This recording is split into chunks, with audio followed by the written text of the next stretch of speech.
Ukraine reportedly agrees in principle to a U.S. brokered peace deal as Russia declines to commit to anything. But what do we know about the shifting terms of this agreement and what might still be up in the air? From the opinion pages of the Wall Street Journal, this is Potomac Watch. Welcome, I'm Kyle Peterson with the Wall Street Journal. We're joined today by my colleagues, editorial board members Kate O'Dell and Jillian Melcher. President Trump's 28-point plan for peace in Ukraine received a cold reception in many places last week. And with talks continuing, here is the statement early Tuesday morning from an advisor to Ukrainian President Vladimir Zelensky.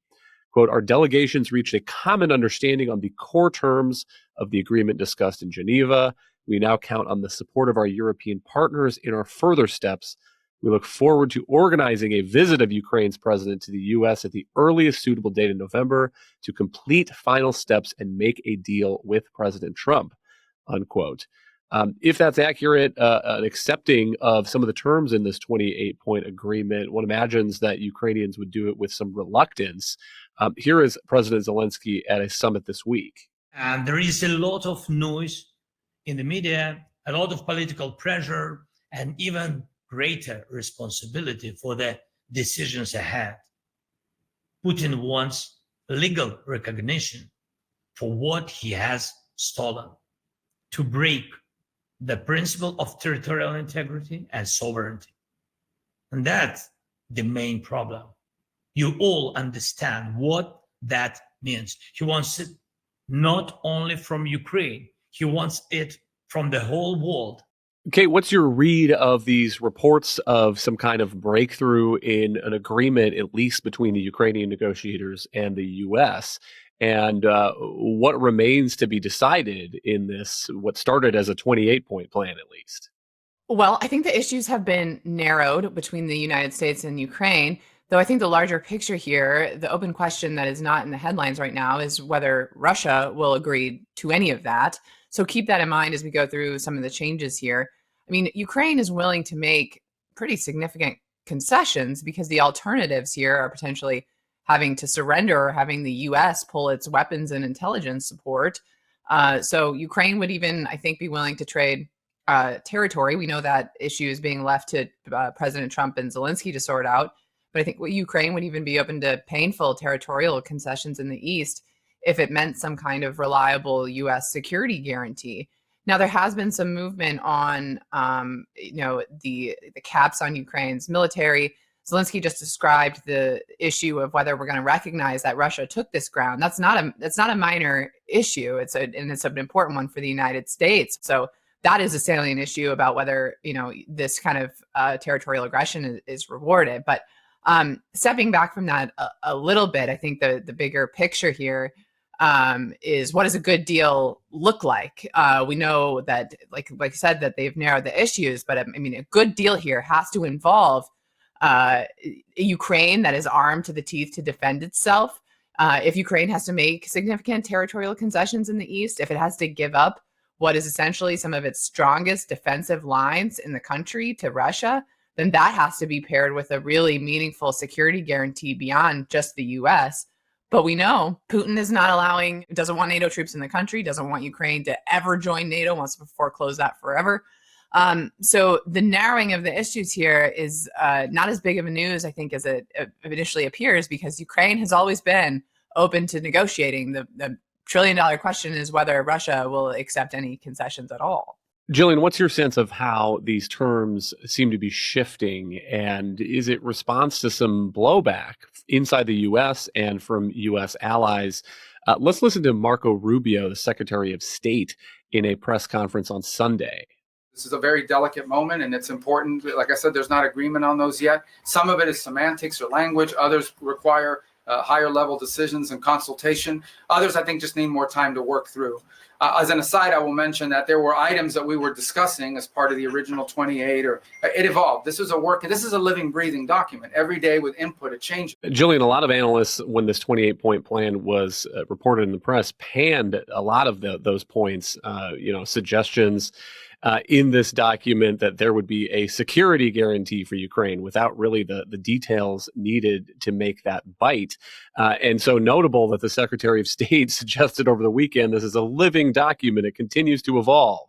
Yeah, you're right on that. I mean, that 28-point plan, the details that we saw, was a Russian wish list. And so I think Ukraine found itself in a difficult position, as Kate mentioned, of basically choosing between terms that would amount to surrender and really upsetting a key ally and potentially losing its access to Western arms, to U.S. intelligence.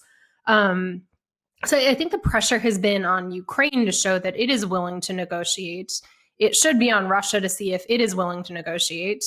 And, we can trim down one or two items, 3 or 4 items on this, trim it down to 19 points. But as Kate was saying, I think what matters here is there at the end going to be a Ukraine that is able to defend itself? So what I'm hearing is, and keep in mind, we don't have a copy of the 19-point plan revised, but there might be some changes to how Russian assets are handled, some changes to the cap on Ukrainian military. But when I'm talking to Ukrainians, one of the points I hear a lot is how do these security guarantees that are up for discussion, this vague sort of Western security guarantee in exchange for very significant Ukrainian concessions, how do they differ from what Ukraine got under the Budapest Memorandum? Because that was pretty vague when Ukraine gave up its nuclear weapons. And I think that Ukrainians are increasingly feeling like the strength of their military, the strength of their force is the best deterrent. And that's what you see when Ukrainians are pouring all this money into the development of its own long-range, domestically developed striking power. That cap on the military size is another point of concern. But I think the question is, even if Ukraine is forced into a deal that's less than optimal, will it be completely disarmed and helpless against future Russian aggression, or will it be able to stand a fighting chance? And I think that's the Ukrainian question right now.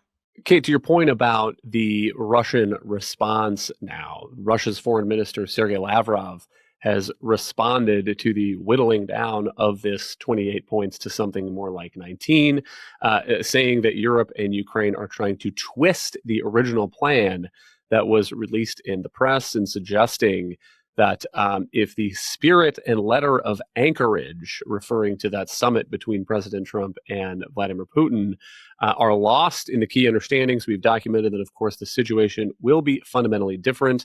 But so far, I repeat, no one has officially communicated anything to us, unquote. And so the clear suggestion there, I guess, as I read that, is if the Russian side doesn't like the way that these 28 points have been turned into 19, they are happy to continue grinding this war on and throwing manpower at it to gain territory, as they have been doing on the front lines there.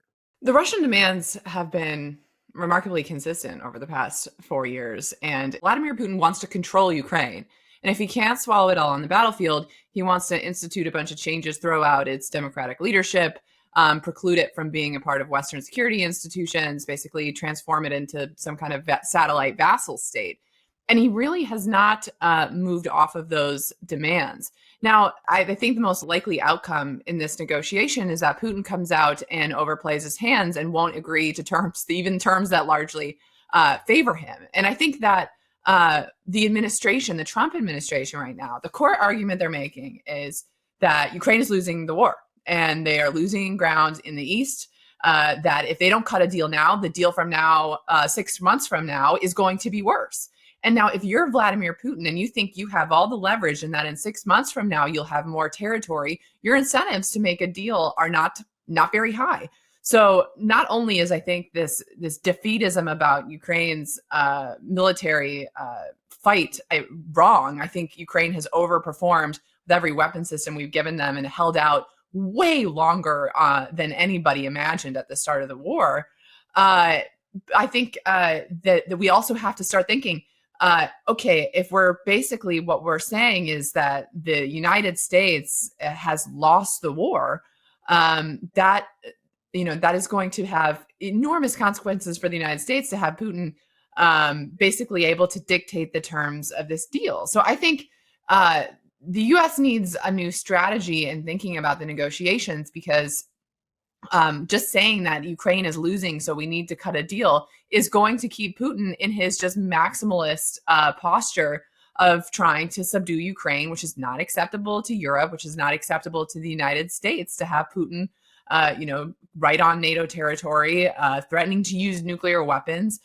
If he's rewarded for that, that is a defeat for the United States. And I think that, in all the talking about how Ukraine isn't really our problem, that from the administration, that is really lost. That the question here of the deal is whether it's going to favor the United States and Ukraine, or it's going to favor Putin. And right now, all the arguments are allowing Putin to kind of stay on that maximalist position. Jillian, what's your view of this question of whether Russia is winning the war, quote unquote? It does seem like they are continuing to slowly take territory. And overnight, there were some strikes again on Kyiv. But I would second Kate's point about the resilience of the Ukrainian defenders. And also, they've had some success in amping up some of their own weaponry production, including long-range missiles that they've been developing, and some strikes overnight also from the Ukrainian side into Russia. Yeah, you're right. I think you said the word slowly, and that is really the key word to use here. So Russia is giving the Ukrainians a tough fight in Pokrovsk. That's the city that Ukraine is struggling to hold on to. But I want to put that in context. This is a fight that Russia has been pursuing for 21 months, and it's been able to advance about 24 miles. That's not a striking achievement. And if you look at British intelligence reports, they're saying that just in 2025 alone, the Russians have sustained about 353,000 casualties.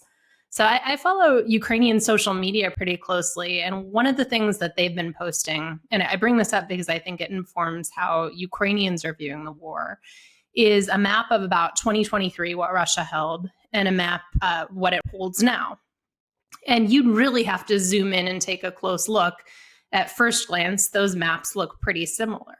So, I think just to more broadly put this in context, you have to remember that in February 2022, when we were talking about this war, kind of public opinion within the political circles in Washington was that Ukraine was going to lose this in about 3 days. It has held on, and it has given a much larger and much, on paper, stronger military, a real run for its money. So I don't think we should discredit that. Kind of where we're at now is, to Kate's point, how do you put pressure on Vladimir Putin to negotiate? What's Ukrainian leverage? What's Western leverage? And when I'm talking to Ukrainians, they're saying that if the West abandons us, or if Western support doesn't remain sustainable, we need to be thinking about our own weapons industry and how to strengthen our military. And they're making enormous strides on that. I was hearing about 20,000 of FP1 drones to be produced this year alone. That's up from about 200 the first year. And that's the most common strike drone that Ukraine is using. And it's conducted, earlier this month, it was saying about 160 strikes on Russian energy facilities. Just overnight, it was able to hit the second largest oil export facility in Russia. It's been conducting these strikes very regularly and really amping up. So I think the question of leverage on the Ukrainian side is, how do you go after Putin's war machine?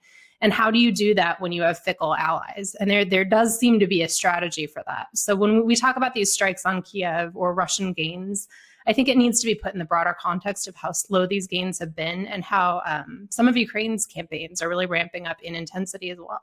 But Kate, on the point about leverage, it seems to me that there are still tools that are sitting on the shelf that the U.S. could take off of the shelf pretty quickly in order to increase Ukrainian leverage and really offer Putin more motivation to get to the negotiating table in a serious way.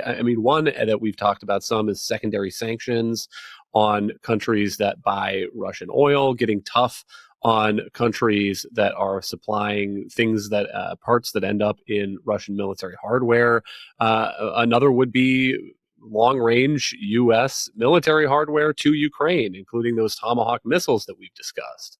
I think these are important points to mention, because the argument the administration is making is that, look, nobody else has a plan. We have a plan. a 28-point plan to end the war, and you think another round of sanctions is going to fix it or another weapons, but we've done all that and none of that is going to help. And I think it's important to take that on directly. So first, on the sanctions point, the singular decisive enabler of the war in Ukraine is the Chinese Communist Party. And that includes everything from legacy computer chips to components that go into military hardware, everything short of military equipment, really.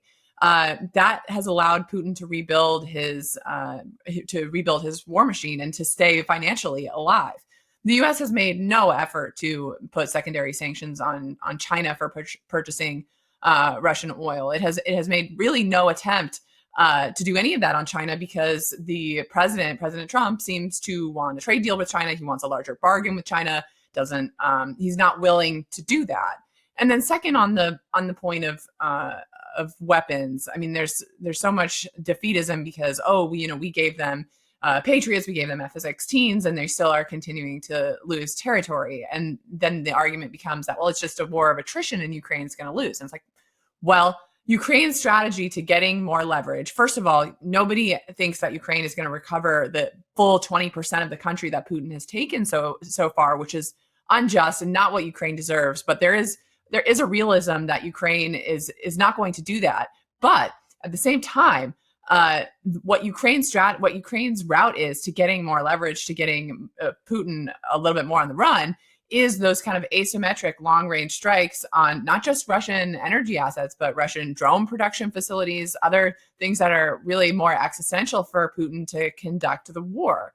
And so that argument that, nothing more can be done when the Trump administration won't send sanctions, won't do more than just send NATO weapons via NATO, and the fact that apparently the deal on offer is really, a defeat for the United States. I mean, that they don't want to say that, but a defeat for the United States and Ukraine at this moment, I think, could cascade around the world in a way that is not fully appreciated. One other thing I want to throw in here is that, President Trump talked this week with Xi Jinping on the phone, called him about Taiwan, talked about Taiwan, and this seems to be an outgrowth of a diplomatic spat in Asia. But it's really important because it really underscores that what goes on in Ukraine, that the negotiations in Ukraine are not just simply drawing a map that everybody can live with in Europe.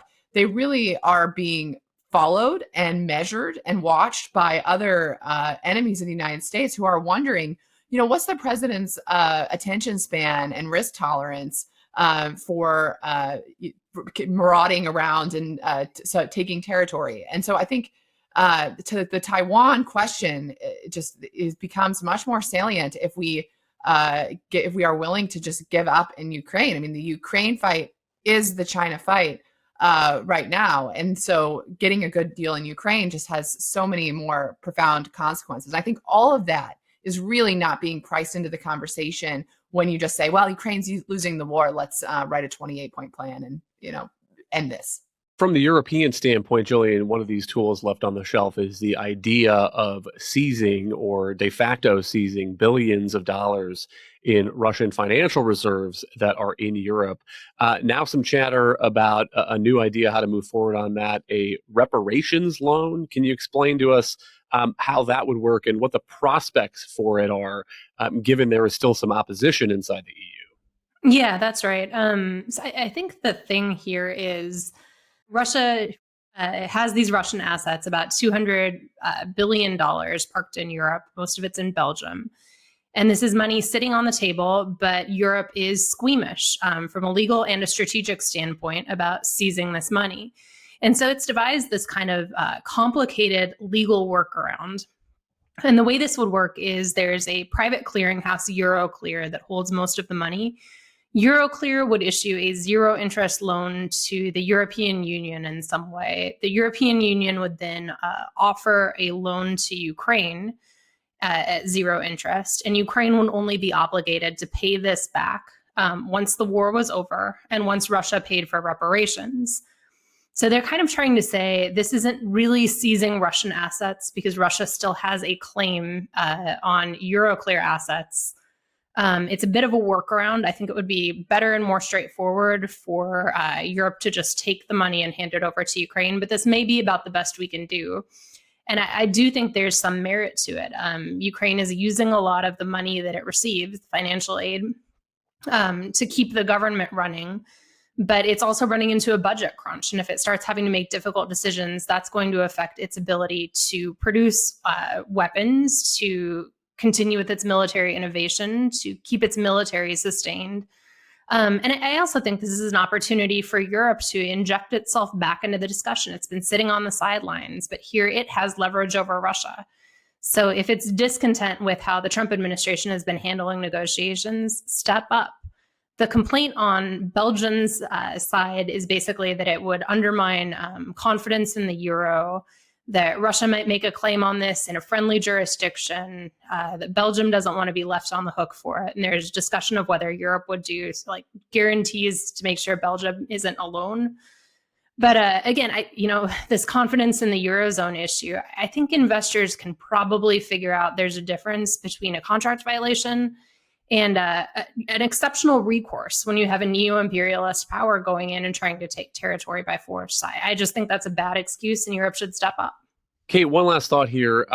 Some chatter about U.S. aid, continued U.S. aid in the context of an unfolding corruption scandal in Ukraine. One of these news stories saying it involves kickbacks that were being paid to a state-owned nuclear energy company. And no doubt we're going to hear more about this as this debate unfolds on what continued U.S. support to Ukraine ought to look like. But to my mind, it's kind of a distraction. I mean, I grant that there is corruption in Ukraine, and that is bad, and it is good to see that prosecutors and investigators are uncovering it and pulling at threads to unravel at it. But the people who will use this as an excuse to say, the U.S. can't send any more weapons, I think we're taking that position all along. And so it's kind of a side debate to me in terms of Tomahawk missiles and so forth. Well, the corruption scandal has definitely weakened Zelensky somewhat politically, and I do think that scandal was the opening that some in the United States saw to start to exert more pressure on Ukraine to negotiate for a deal. It may end up being a political lifeline for Zelensky because it was roiling Ukrainian domestic politics. But now if Zelensky is asked to capitulate, which most of Ukraine is not prepared to do, that may actually strengthen Zelensky's cards to somewhat. I do want to address directly, should the United States work with Ukraine, even though it has weak political institutions, even though there's corruption in its political system? I think that the United States, especially, we have this new world environment where the United States is against really an axis of adversaries, Russia being the junior partner to China, but also working with both North Korea and Iran.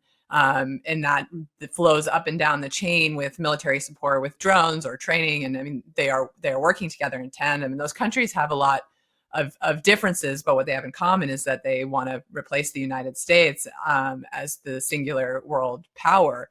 So the United States in an environment like that, a significantly more complicated environment than even the Cold War was with the competition with the Soviet Union, the United States will have to work with all sorts of allies around the world to defend its interests and to check the expansion of that axis. And so the United States has to be thinking, again, if we're America first, we should be thinking about who's willing to work with us and help us achieve our interests. And in this case, the interest is checking an imperial Russia, not allowing them to have to be a larger threat to NATO in Western Europe. And so I think the case for working with Ukraine is one about hard U.S. interests. And I also would note there are other circumstances where the Trump administration seems to be more willing to recognize that. I mean, even recently, the Prince of Saudi Arabia visiting Washington and President Trump basically defending his potential alleged involvement with the murder of a journalist.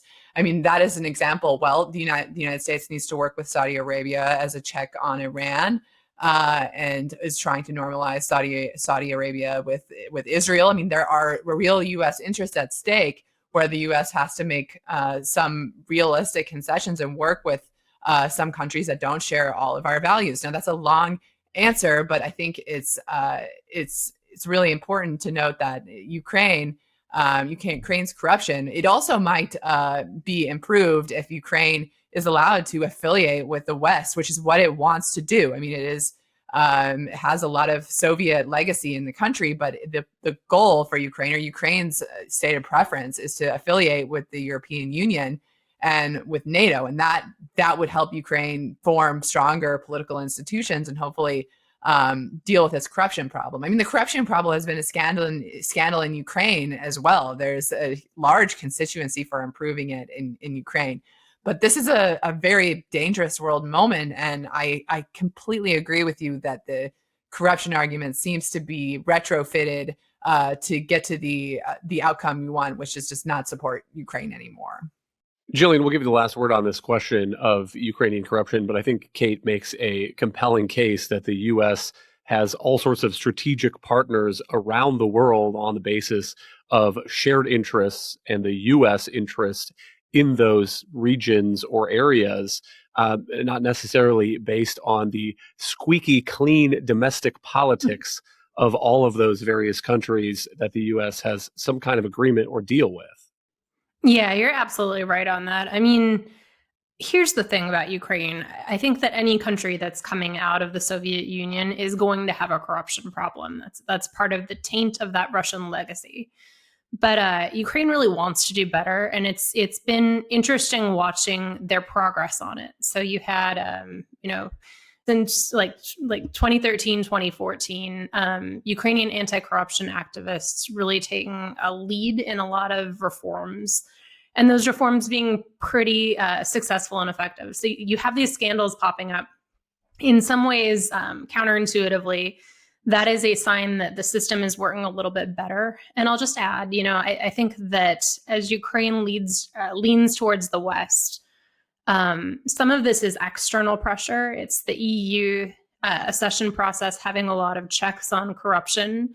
It's U.S. oversight over the way that aid is dispensed to Ukraine being a force for fighting corruption. But there's also an internal pressure. And I think you saw this with big protests in Ukraine, the first ones that broke out during the course of the war over this summer.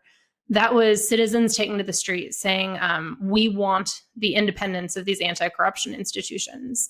And so for the average Ukrainian citizen, if they have their brother or their father or their husband out fighting at the front, they're not fighting for a corrupt government. They're fighting for a pro-Western democratic future. And that's bringing down public tolerance for corruption. So again, I just don't think this argument holds water. Kate did a very good job of outlining the U.S. interest point. But I would just add to that, I think Ukraine is making progress, and it's not perfect, but it is progress. Thank you, Jillian and Kate. Thank you all for listening. You can email us at pwpodcast@wsj.com. If you like the show, please hit that subscribe button, and we'll be back tomorrow with another edition of Potomac Watch.